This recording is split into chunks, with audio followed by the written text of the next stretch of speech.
This show is brought to you by our partners at talkSPORT Bet. New customers get an exclusive offer of £40 in free bets when you bet £10. Go to talksportbet.com/inside the Toon to claim this offer now.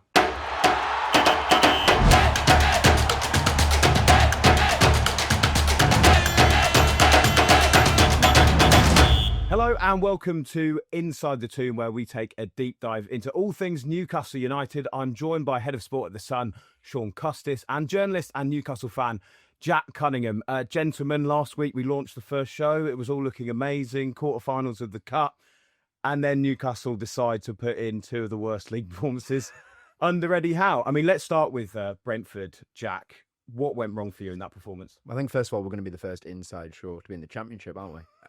2.2 in the relegation zone. They need to make an Inside Wolves, I think. Yeah.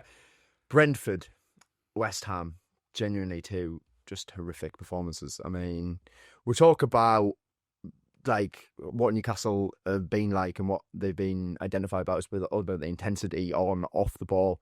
It's just none of that in either game. Felt like, you know, you score first in both matches, especially against West Ham. I think Jared Bowen had hit the post initially, and then Murphy scores immediately after. You're like, all right, that's going to knock the stuffing out of them. And then, I don't really know what happened. It was just sort of kind of deflated, and it did definitely turn into probably one of the worst performances under Eddie Howe, arguably the worst, I think. And then, you know, they talk about reaction and stuff, and beat Bilbao in the Champions League, fine, great. And then you go to Brentford, who've had a decent-ish start under Keith Andrews, you know, won at home to Liverpool and Manchester United, so it was never going to be easy at the G-Tech.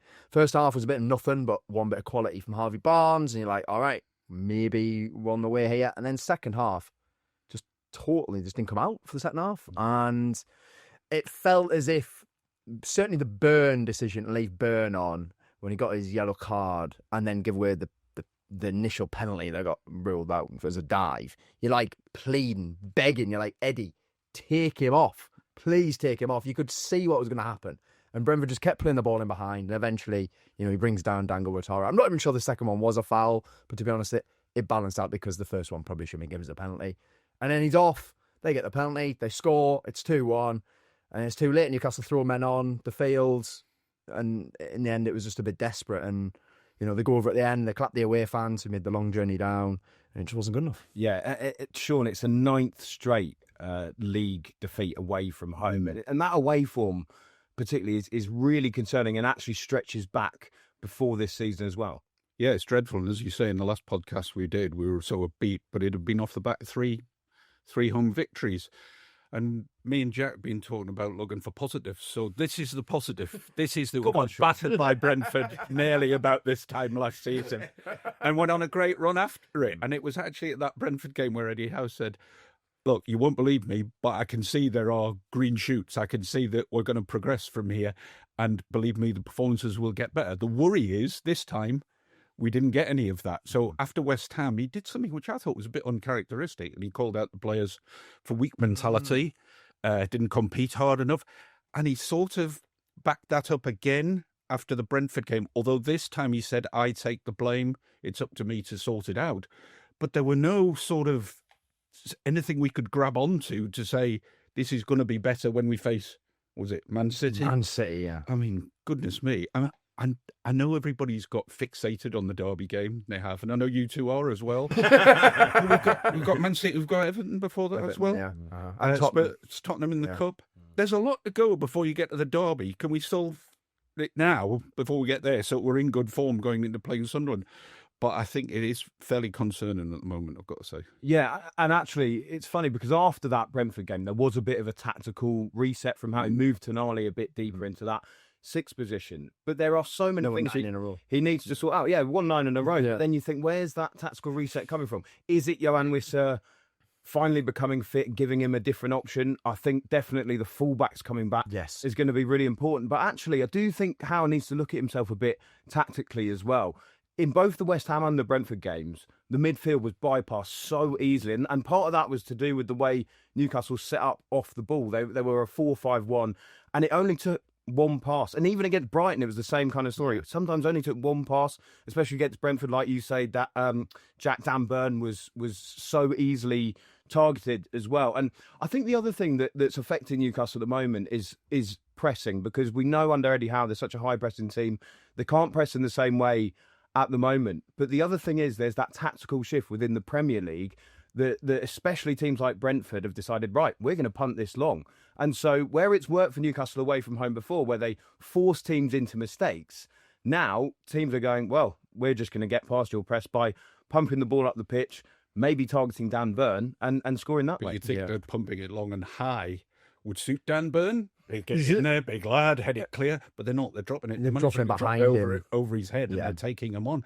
And it comes at a weird time for Burn, doesn't it? Because he's in the England squad. He's in this England squad. He's consistently been in the England squad.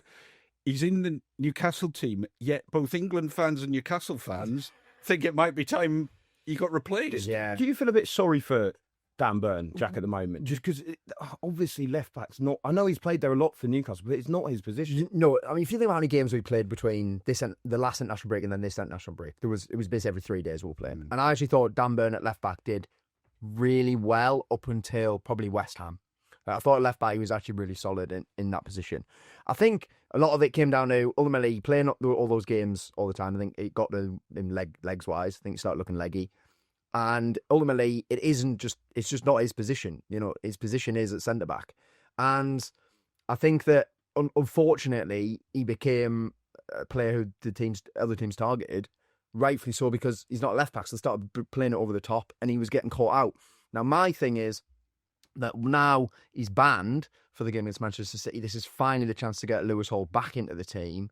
And Hall, in his little cameos so far since coming back from injury, has been absolutely incredible. I thought against Bilbao when he came on, he's probably the best player on the pitch. Like, he was sensational. The way he changed the way Newcastle played from the left-hand side was another level. And then even when he came against Brentford, he put in an unbelievable cross at 2-1 that Rico Henry cuts out. Otherwise, Willock or Elanga that make it 2-2.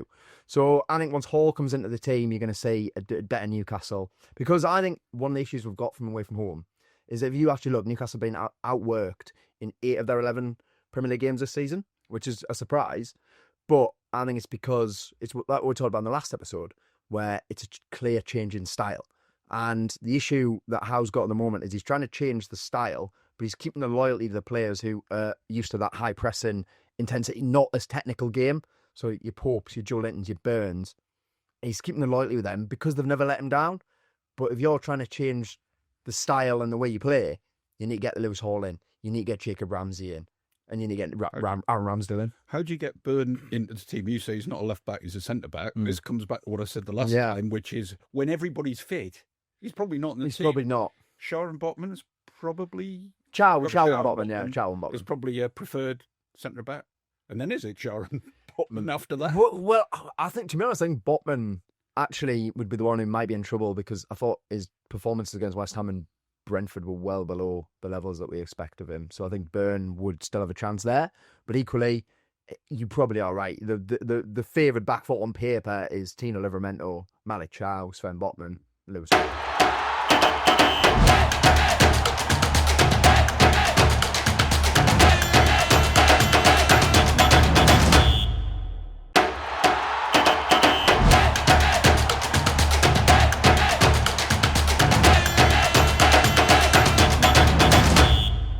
It's interesting, though, you brought up that you felt that Newcastle had been outworked in 8 of the 11 games. I think you mentioned in the Premier League. But I spoke to Eddie Howe after the game and I asked him about the fixture scheduling and whether it had caught up with his team. Can't use that as an excuse. Don't get me wrong, there will be, of course, that will be a factor, I'm sure, in how the players feel and the energy levels and the mental freshness we have in the group. But there's no way an excuse. That's what we want to be. The schedule is relentless. We've got a few injuries as well, and I think that's impacted our ability to maybe rotate as much as we wanted to. So that's why I say there's more than one reason. Just how concerned are you at the moment, not just with that away form, but the current position in the league at the moment, sitting in 14? Yeah, we are concerned. We're not happy where we are. There's a frustration and lots of negative emotions associated with it, anger, etc. But we're the only ones that can change it. So we've got to use that and harness it in the right way. Make sure that we work smart in the next 2 weeks. And as I say, make sure we're unified. That's the most important thing. So Eddie Howe saying that you can't use it as an excuse, gents, but he only made one change for that game. Are we actually still seeing a Newcastle side, despite the investment in the summer, that he's struggling to maintain its performance levels because they're in other competitions? No, because in the last podcast, we said the difference now is we've got strength in depth. Yeah. And I said that we didn't make many changes and got battered for it because we actually made 8. But the point was, he didn't notice it felt like a first team. So I actually think we've got good strength in depth. And I think he's right. You can't make fixture scheduling an excuse because he has the players to work. And we'll probably get onto this a bit more later. Even in the goalkeeping department, he's got 2 England goalkeepers for a start off. He's got 2 players for most positions. Yeah. He's got plenty of wingers, for instance. I look at Newcastle now and we talk about it and we go, well, defence is pretty good. Oh, we've got the best midfield in the country. One of the best midfields in the country. We've got a great new striker who, in the last show, Adam said was an upgrade. Yeah.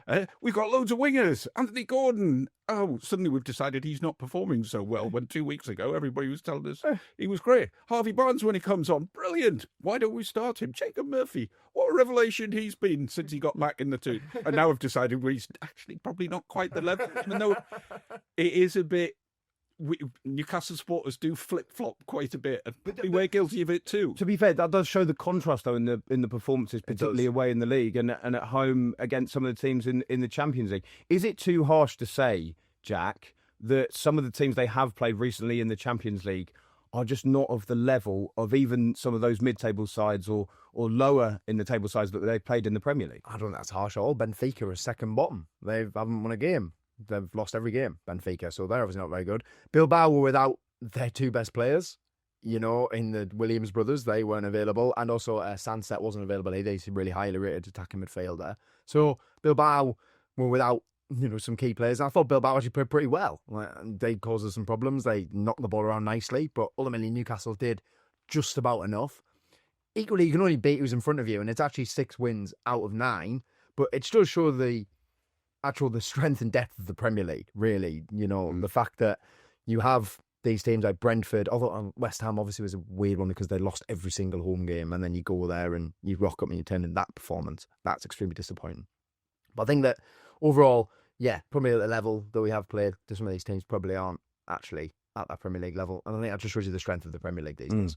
We talked about some of the defensive problems, especially, the issue with Burnett left back, which hopefully is going to be, solved soon with Lewis Hall coming back in. But throughout the season away from home, Newcastle haven't been great going forward. They've only scored 3 goals on the road so far. And it's something that Howe highlighted. And one name, of course, that was brought up was Nick Woltemade. Now, firstly, I think it's nonsense to blame Woltemade for the lack of goals, because I think the service to him has been so poor. But you should pick out that he's only had 4 shots away from home, and they actually all came against Brighton. And I actually think that highlights the lack of service more than it does that Woltemade is not getting involved in the game enough, because he is dropping deep and trying to make things happen. But this is the flip-flopping I'm talking about. We were praising him 2 weeks ago. Lots of fans were praising him 2 weeks ago. When we had the 3 home games in a row, everybody was delirious about him. Not just goals, but flicks and tricks as well. But now suddenly it's, is he really up to it? No, but I wouldn't blame him, is what I'm trying to say. Yeah. Okay, but we've just said, or I've just said, we've got great wingers. So if we've got great wingers, they're presumably providing some sort of service to him, because everybody thinks our wide men are really good, don't they?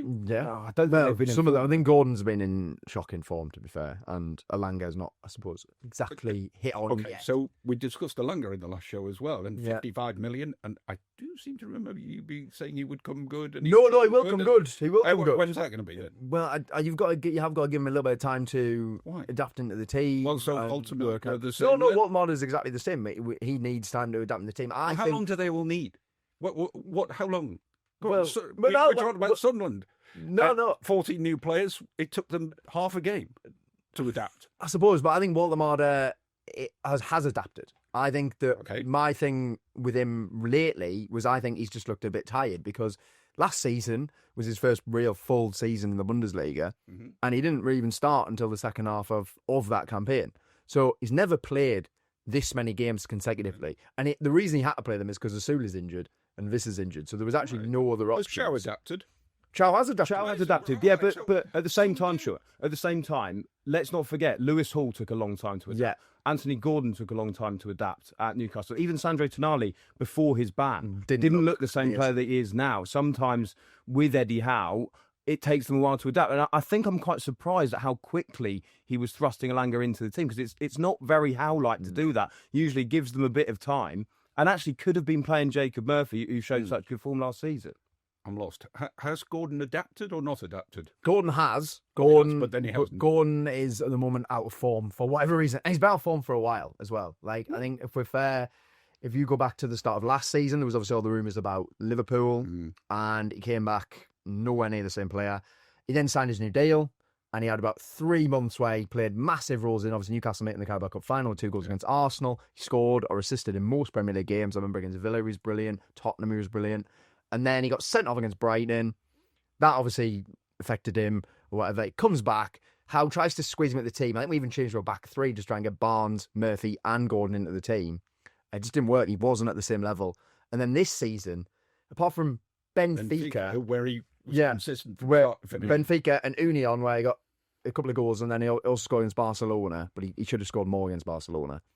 I don't think he's been at it in the Premier League. And he even admitted himself after the Benfica game, he said, I get up for these big Champions League games. He said it. So I was like, well, okay, that's great, but you need to get up for the Premier League games. If he wants to start for England at the World Cup next year, we need a lot more from Anthony Gordon. Because at the moment, I'll be starting Harvey Barnes. Because although Barnes isn't maybe as involved in the game all the time, Barnes in his last 2 games has got a goal and assist. Because he's always involved in the final third. Yeah, but we're people are questioning Dan Burn, for instance, now. And yet it's 5 minutes ago when we're saying he scored one of the greatest headers we've ever seen. It was. And it was. You can't argue that he's really been really good in the opposition box. So isn't that part of his game which you might lose were you not to play him in the team, for instance? Yeah, you might do. You might lose Burn doing that, but I think Lewis Hall would bring you more. It wouldn't give you that. It wouldn't give you the headers, but he'd give you more on the ball. He'd give you more creating chances. And ultimately, Newcastle's build-up play will be much better with Lewis Hall at left-back than it would be Dan Burn. What did you make of Eddie Howe after the game, explaining why he kept Burn on the pitch? Because you alluded to it earlier, the fact that he had that penalty decision, which, let's be honest, he kind of got away with it. It could have gone either way, but he kind of got away with that. Everyone in the stadium's thinking he's in trouble here, he's getting exposed, and then it happens again. Howe said that he kept Burn on because of his height, because he was 6'7", to help them with those, set pieces that Brentford love. But Newcastle had already conceded a long throw. Do you think that was an error of judgment from Eddie Howe? And what did you think of that as an excuse, if you want? Yeah, I didn't really get the excuse because he's taken our long throws. Like, if you're that interested in him being in the box for his height and stuff, you'd have someone else taking the long throw and have Burn in the area. I just felt that it was a case of Howe wanting to protect his player, which is absolutely fair enough. And what I will say is, I love Dan Burn. What Dan Burn's done has been incredible. I think when we signed him, I don't think anyone imagined he'd still probably be in the team, to be fair. But he is, because he's done so well. But the issue is that if you are trying to change the style, which it seems like we're blatantly are because we're running less, then he maybe has to come out of the team because he doesn't offer enough on the ball anymore, and that's just what it is. You know, when he made his changes at half-time against West Ham, and Gordon was one of them who came off, and after the game, he had a chance to say that Gordon was injured. Yeah. He didn't say it. He said, I could have taken anybody off at half-time, and then it later transpired that Gordon might have been injured, but he didn't give him that get-out. I was slightly puzzled by that, because it would have been very easy for him to say that and almost let him off the hook, and he didn't. Yeah. And actually, against Athletic Club, he didn't look right from the start. It wasn't just that he was giving away. He looked injured and eventually went down, I think, in the 41st minute. It was when he scarred that volley. Yeah, and ends up going off, and he's not meeting up with England either. But it's a good point, that, Shaun, that he could have used that almost as an out for Gordon and his performance. And he chose actually to criticise the players. Now, earlier, you brought up goalkeepers, Shaun, which I think is a really interesting debate. This Nick Pope has got 8 clean sheets in 15 games so far this season, but those performances away from home, again, West Ham and Brentford, he went off I think with a bit of concussion in the Brentford game just before the penalty was taken. But would you like to see a change in goal now? Would you like to see Ramsdale come in? Look, we've debated about how we think Pope is brilliant at it's ridiculous, isn't it? Shot stop. That's what a goalkeeper's supposed to do. Unfortunately, not a modern day He goalkeeper. is really good at that. You can't dispute it. But we know Ramsdale's better than his feet, even though he wasn't as good as Raya at Arsenal, which is why he left Arsenal. But he's better than Pope. But he's being exposed slightly with those long throws, those balls into the 6-yard box. Yeah. I mean, the flap at the weekend was a real flap. I'm trying to remember the one where he was a bit unfairly treated. He punched quite far out, but it was straight down the centre of the box.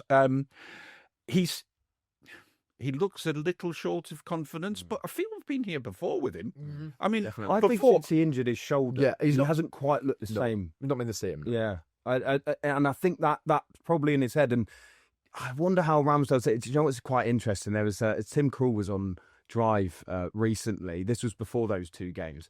And he actually said something about the fact that Ramsdale will be sitting on that bench, waiting for a moment, waiting for, not wanting it to happen. Of course, he's playing for Newcastle, but as that sub-keeper, he'll be wanting that chance to come in when you sign somebody like Ramsdale, who is an England goalkeeper, you know that he's going to get a chance at some point. Yes. He's not there as a reserve goalkeeper. He's there to properly challenge, and he's waiting for his chance. He knows it's going to take a little while. He knows it could take to Christmas, but he knew when he came on, this is my moment to grab the number 1 jersey. Yeah, it's a shame he didn't save the penalty. That would have been brilliant.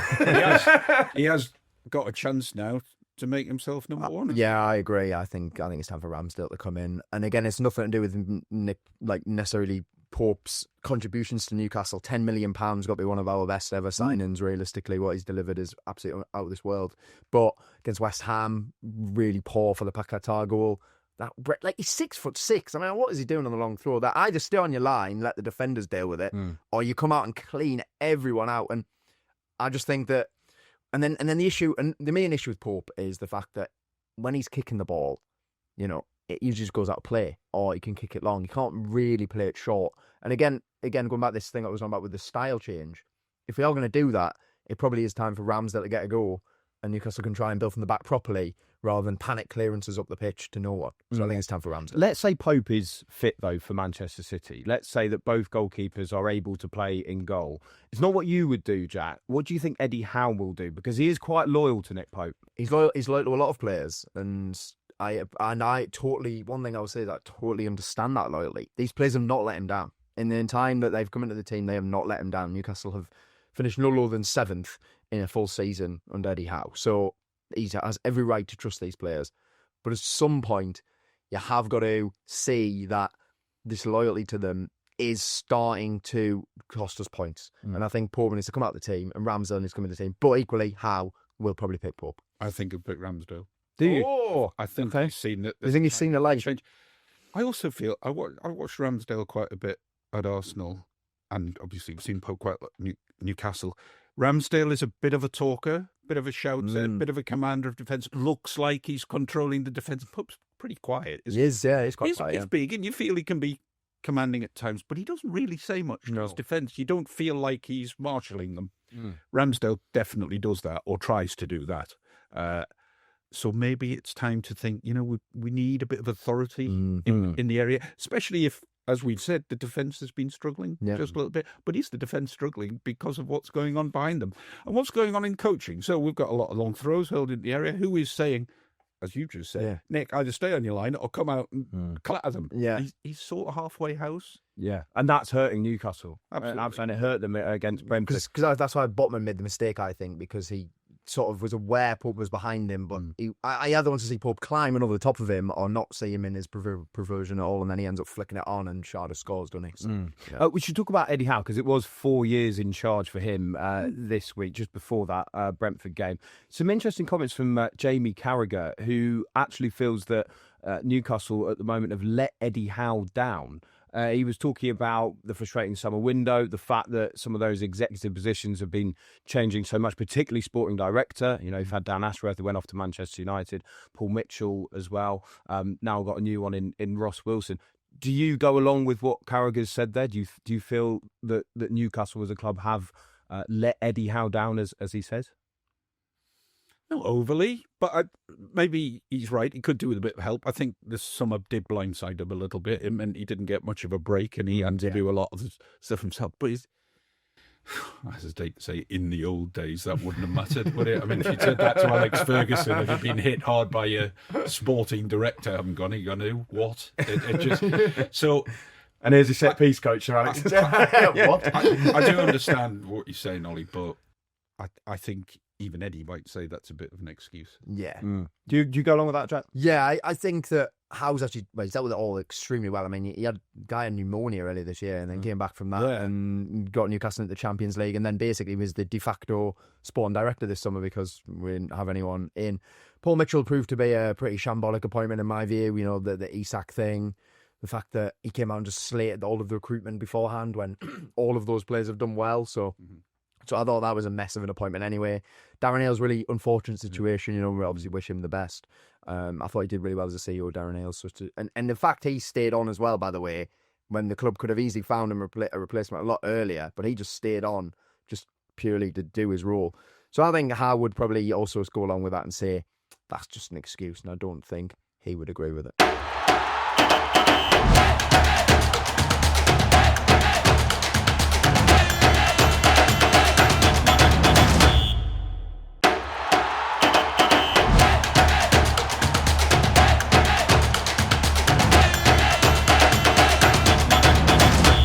Shaun, I don't know if you were listening to talkSPORT Breakfast after the Brentford game. There were, of course, a few Newcastle fans calling for Eddie Howe to go. I mean, for me, that's just, you can't. He has so much credit in the bank for what he's achieved, and he's also proven before that he can fix it when it has been going wrong. We've already talked about the fact that he shifted Tonali to that position. Newcastle won a 9-game winning run. You surely have to give him at least the chance to turn this around. And actually, yes, it's bad in the league. You have to accept that. Is it a crisis? They're 6th in the Champions League and they're in the quarterfinals of the Cup. I don't even think it's at that level yet. No, I don't think so. And I don't feel it's the majority of Newcastle fans. No, neither. Not at all. But had we not won the Carabao Cup, just say we'd lost that. You see, that's given us such a feel-good factor. He's almost earned himself a half-season honeymoon period, I feel, winning the Carabao Cup. I always say I would swap that for happily be relegated. I mean, that genuinely would. So he bought himself some time and some goodwill with that. Yeah.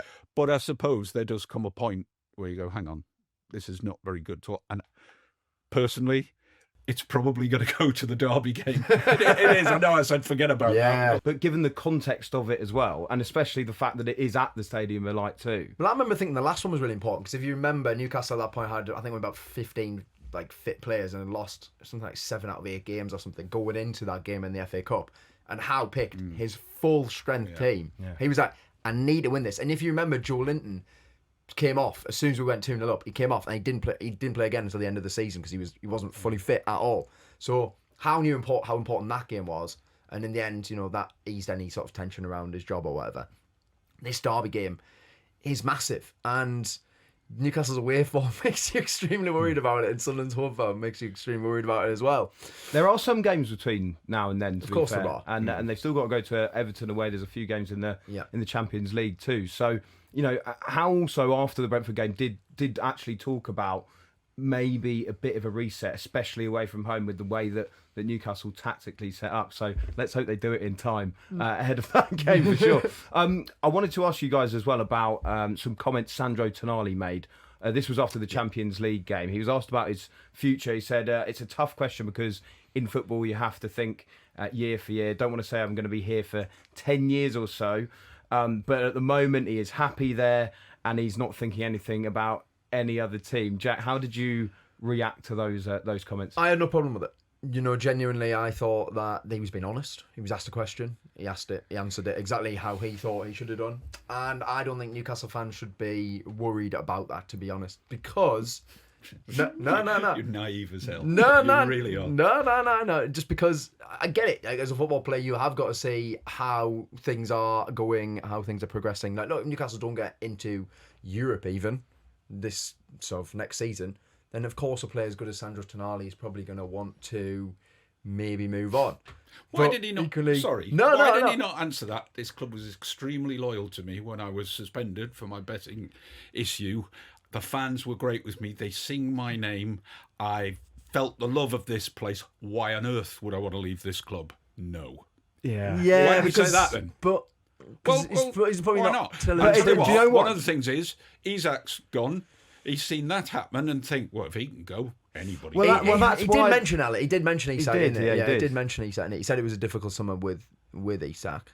Is he trying not to overpromise? Is the only I think reason I that's can what it say is. why he's because if he does say that, Shaun, then every Newcastle fan, when eventually if he did decide to leave, is then going to go, "But you said that." Because I remember Doesn't you were gonna matter stay when you forever. left. because I remember the Isak thing immediately after won the Carabao Cup. He went over to Sweden for national duty, and he basically said, really happy here, loves it here, it's going to stay for however long. So I think he's probably just not overpromising. No, Do you I think there's remember any- him being interviewed when people kept asking, He are did- you well, going he to did- sign a new he contract? there was and he the new- never, ever said He yes. did. There was that. When Shearer said he's going to sign a new deal, and he just went, Hey, well, we'll see. We're talking and all that. We'll He see. never said he was going We'll to sign see. it. Do you think then, Shaun, there's an inevitability to Tonali No, not going? an inevitability, but I think he's throwing it out there that it's a possibility. yeah. But I think he should show a bit more gratitude for the way he's been treated at Newcastle, Should he which show is more very, gra- very well. Yeah, should he show more gratitude, Jack? But I think you said you were comfortable with the answer. I was comfortable with the answer because I think that he's shown plenty of gratitude already. In basically any other interview that Tonali's done, there was a big one on the beach, Tynemouth Beach, with Keith Downey, Sky Sports, where he basically talked about how much he loves Newcastle and appreciates the fans and everything. So I think he's already done that. I don't think you need to do that every single interview. I think he was asked a question about his future and he answered it how he thought it was honest. Shaun, I'm going to ask you this question. Tonali, is he the best midfielder you've ever seen play for your club? No. Is he not? No, I mean, Well, hey, actually, who is it then? real veterans will go back and say Tony Green, and he only played about 37 games, and I realise you two won't remember him playing. But his career was stifled by injury, and he was one of the great players in not necessarily a very good team. See, this is why I came to Shaun first. Hang on. Gaza, are you going to tell me Tonali was a better player than Gaza? Come off it. No, he wasn't. Good shout. To be Yeah. fair. Well, really, that's But just it's two slightly off the top of my different head. No, well, position. yeah, but you Slightly. just said he's the best midfield player Yeah. I've ever seen at Newcastle. No. Sorry. Sorry. Jack? Jack Well, probably Jack's say got to yes. say Yes. Been watching him for about 10 years. Well, considering before that, it was probably Kabay. Yeah, Danny Guthrie, Yeah, maybe. Danny Yeah, Guthrie, yeah. Joey Barn. But Nolan. for you, Jack? Yeah, he probably is, to be honest. Yeah, yeah. I think obviously Guimaraes is also up there as well, but I think Tonali's so consistency Westrow, sets where him are we in apart. the league? 14th, and we're picking two of our midfield. We are, yeah. That's the best play. So your all-time Newcastle United would have them two in it. That we've seen. That Seriously? I've seen, yeah. Rob Lee, players Rob like Lee. that. Rob Lee, oh yeah, gets he's another one. Yeah, No, we I might think throw he's- him in I there. really see him. Seriously. Yeah, but that's also the team Yeah. that's got in the Champions League twice and won a cup. Yeah, To be fair, they're 14th at the moment. They are It's early in the legends. season, isn't it? this team is legends. You cannot say from this team that two of those players are going to be all-time greatest Newcastle United side. I don't think so. I don't know. I think don't they are. know. You've got to do it for a Well, bit yeah, but longer. look what they've You've got to do it achieved. for a bit longer. Look what they've achieved. I think though. Fabian Schär's in it. No, Centre-back, really? for me. He's the best centre I've seen. There's a man over there who lifted the Affairs Cup. No, I understand. Great but centre-back. I've got to go for what I've seen, haven't I? I've got to go for what I've Yeah, seen. that's very true. Colaccini. Colaccini, I love Colaccini, but yeah. Well, how many can you put in your No, all-time great team? I mean, I'd probably have Colaccini. Genuinely. I'd have Colaccini and Schär, I think. Oh, I to be love honest. it.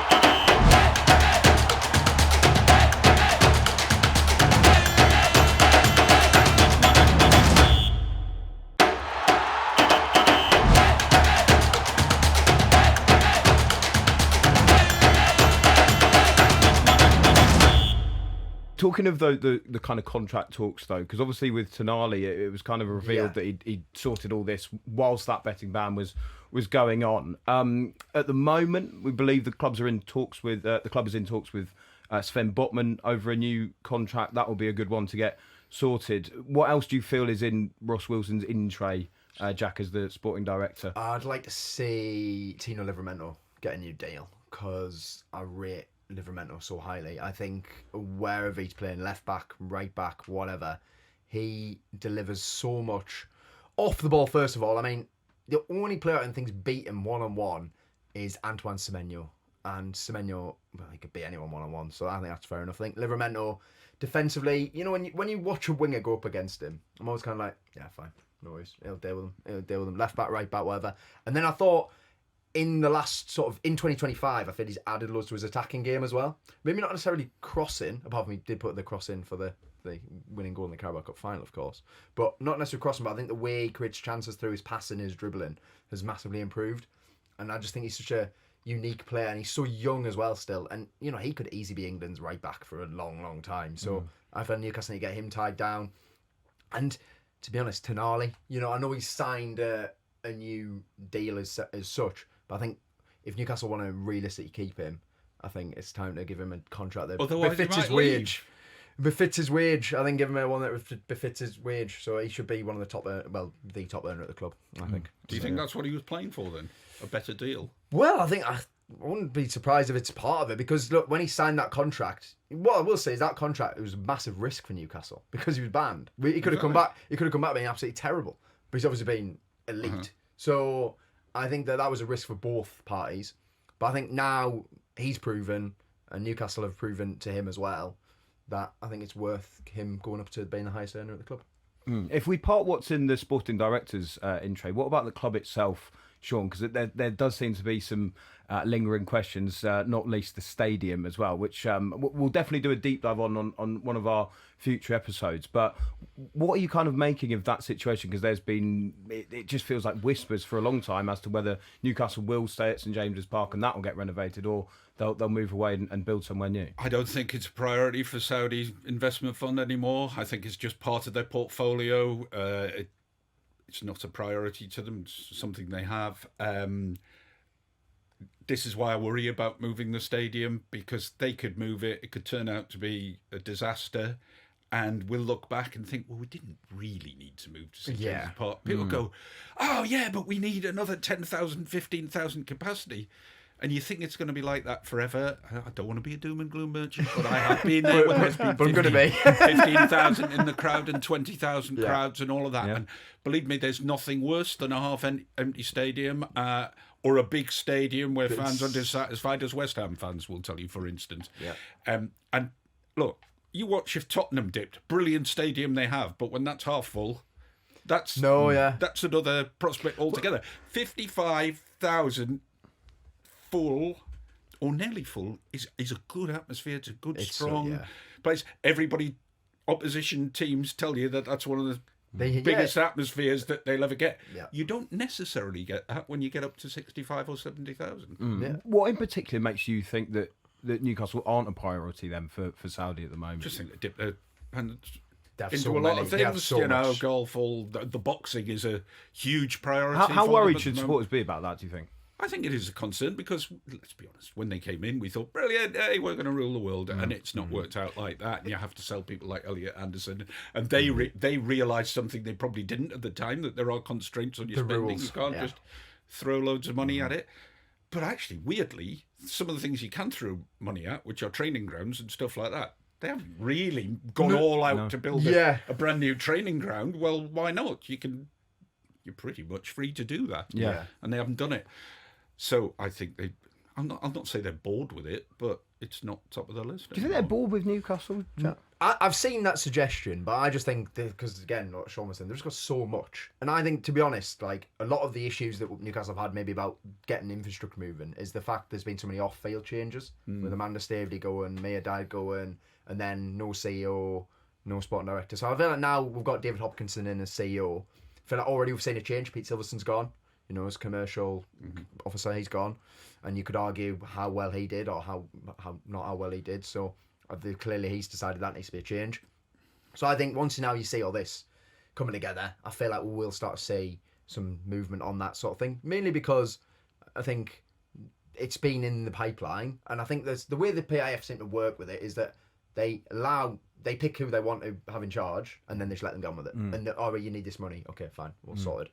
But at the moment, there hasn't been anyone actually sort it all out. I think once this is all now finalised, we'll be all right. Nobody in Saudi talks about Newcastle United. You never see them quoted on "this is our club" or "this is a club we like Eddie Howe" or "we don't like Eddie Howe" or anything. Nobody ever gets involved. If you contrast that with boxing, with Turkey Al-Sheikh talking all the time in documentaries and all that, now he wants to make boxing great. I mean, even you look how they've latched on to snooker even. Yeah, They're big things for them. The Six Kings tennis tournament. Yeah. big broadcasting things for them. Why do we think that Newcastle United figures top of their list when they're doing all this other stuff? Yeah. No, I totally F1, agree. another one. Yeah. Loads, did you say? No, Golf as well. I think it's one of those things where like Newcastle fans probably did believe at the time that we were going to be the priority. I think now you'd be pretty naive to believe that we are the priority, and that's fine. It's not an issue. You know, Newcastle still become an extremely successful football club, and everything's been good so far. But you know, there's no way we're the priority, and it's not an issue. Shaun, it's also been, and we've alluded to it, you mentioned obviously Silverstone leaving the club as well, the commercial director. It has been quite hectic at executive level over the last couple of seasons. Do you think that, especially above board, you know, Newcastle just need a period of stability, essentially, where a few of those executive directors stay for a little bit of time, stay in post? But you can't say it's unstable on the pitch, if you like. Why do we? I don't. Was the summer stable though? No, it probably wasn't. I would agree with you, but I don't feel like it's a place that's falling apart. I think it's a place that's just sort of jogging along, really, which in some ways is stable because it's neither up there nor down there. It's just trogging along. As I say, Eddie Howe won a lot of brownie points by winning the Carabao Cup. We are still in the league, the Carabao Cup. We could do that again. It's possible. Yeah. We're doing okay in the Champions League. Every chance we're going to qualify for that. Okay, but the Premier League's not going so well. I'll live with it for a while, personally. I can cope. Yeah, I was going to actually ask you that, Jack, because Newcastle are doing well, obviously, in the Champions League. They're in the quarterfinals of the Cup. As a fan, would you be, you know, content, let's say, if Newcastle don't maybe not finish somewhere like 11th or 12th, but if they carry on doing well in those competitions, like Shaun, are you happy to kind of take a few bad games in the league as long as they're kind of pushing on in those other two competitions? Yeah, definitely. I mean, I saw some people saying that Bilbao wasn't a priority in the week. I was like, what? Like, this Champions League was what we wanted to play in. Why wouldn't it be? This is what it's about. These Champions League nights. Yeah, fair enough. It's not Barcelona at home, but it's still a Champions League night at St James's Park. So, yeah, that's got to be something you've got to enjoy. And I feel like you've got to really appreciate those moments and take them in and really understand them. And we've not had these for a long time, and it's nice to have them back. Yes, obviously the league form needs to improve, and I'm sure it will. I'm not worried, because I think that Eddie Howe has more than enough credit in the bank and has proven time and time again that when there are problems, he adapts to them and solves them. So I think if Newcastle can keep progressing in the Cups, that'd be brilliant. Obviously, the argument back, though, is that the league is your bread and butter, and it's a way to qualify for the Champions League that we've just been talking about. I mean, the only other way they can do it is by winning the Champions League. Would be amazing. If a team ever won the Champions League and been relegated, I don't know. But on a serious note, it's very important that they do qualify for the Champions League each season. But if you were to take, look, we're going to win the Carabao Cup again, just say, and we had a great time out. It won't be as exciting as winning it the last time, but if we did, and just imagine Shaun, that ice is rubbish. We had a great space. He's already thinking about winning it again. Well, Fulham, I mean, you feel like that's a one in the bank, don't you? Hopefully. Champions League, I'm optimistic we'll qualify, but we might have a good run in that.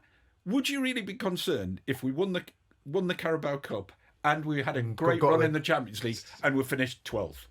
Would you honestly? We'd still have European football as well. It wouldn't be the Champions League, but if you win the Cup, you get the Conference League. Sometimes if you have a season which isn't quite as good as the season before, knowing that we haven't really been able to build on what we had last season because we had to sell.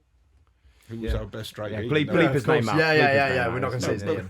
He was sharply named. We did, and it did cause instability for a while. Yeah. And I don't get hung up so much on all the league form. I like to look at the other things as well. I totally agree. I think that's the stuff that... the problem, I think, is that on fans, all football fans, have almost been kind of brainwashed into thinking that, like, just because you win more money from the Premier League, that's kind of what it's about. But actually winning something... and winning a trophy that, as Newcastle proved last season, as Crystal Palace proved last season, as Tottenham proved last season, that's actually what it's about for all of these clubs. And any club who's in any competition, that's not the Premier League, because only a certain amount of clubs are going to win the Premier League. Newcastle are not going to win the Premier League, but you know they can win the Carabao Cup, they can win the FA Cup, and they can do really well in the Champions League, and that's fun, that's exciting. the league form will sort itself out. But You keep the saying exciting this. stuff. I'm still wondering when exactly that will be. Because at home, Newcastle have still been good at home. Okay, in but the it's league. probably not going to be against Man City. Well, that's a strange one, Man City. I mean, Newcastle have not actually beaten them under Eddie Howe, apart from in the Carabao Cup. We're not beating them in the Premier League. We had that amazing 3-3 game. That was brilliant. But apart from that, I haven't actually beaten them in the Premier League. So you got to beat them at some point. Why not?